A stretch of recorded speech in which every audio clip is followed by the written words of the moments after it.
there has been a concerted effort from people on the right to smear Chuck Hagel and to try to make him appear like this fringe radical who, way out of the mainstream and so hostile to Israel, et cetera, right? Now, this is amazing because this really goes to show you just how crazy the right wing has gotten.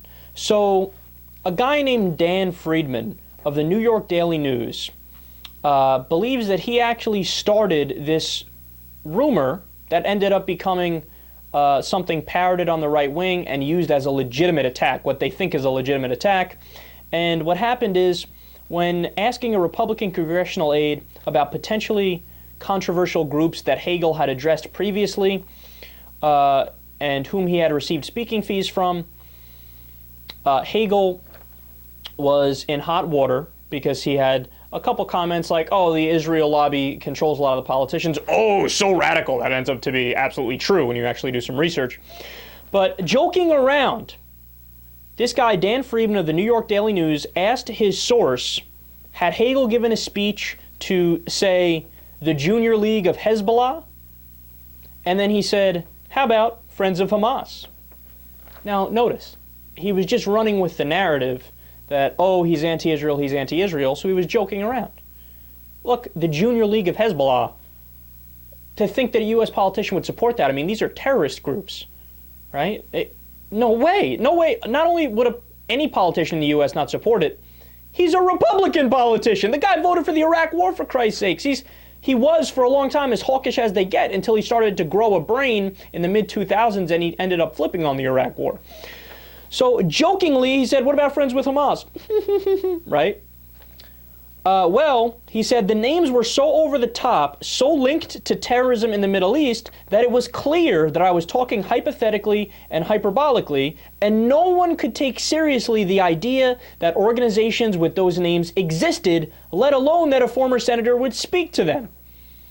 And then his aide, who is an unnamed Republican politician, promised to get back to him, and then he followed up with an email later saying, did he get $25,000 speaking free from Friends of Hamas? And so Breitbart somehow got word of this, right?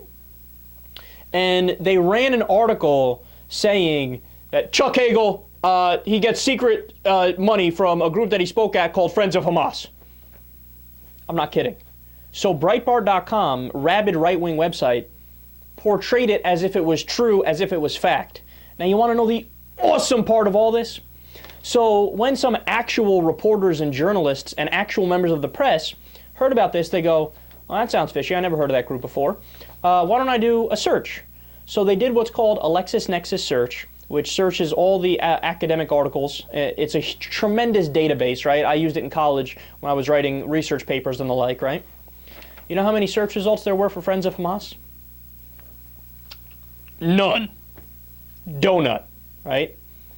And they tried every which way to see if there was any evidence of even the group existing. There's no evidence of it existing. It was made up. It started as a joke by Dan Friedman of the New York Daily News, but they ran it as if it was serious. So then it went from Breitbart.com, Lou Dobbs did a segment on it on his show on Fox Business, and then it was bouncing all around on Fox News. All of a sudden you found it on every right-wing blog, every right-wing website.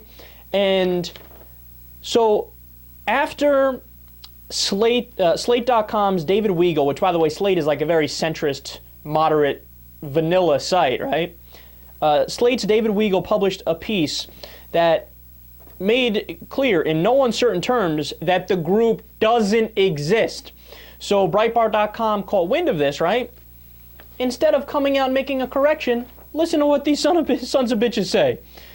Quote, since the original Friends of Hamas story was written, the media has downplayed or ignored the myriad of borderline anti-Semitic Hagel comments regarding Iran and the State of Israel, as well as the Jewish lobby. They have deliberately obstructed news coverage of Hagel's well-documented supported base among Friends of Hamas. Instead of asking Hagel to release the requested documents, the media has attacked Breitbart News.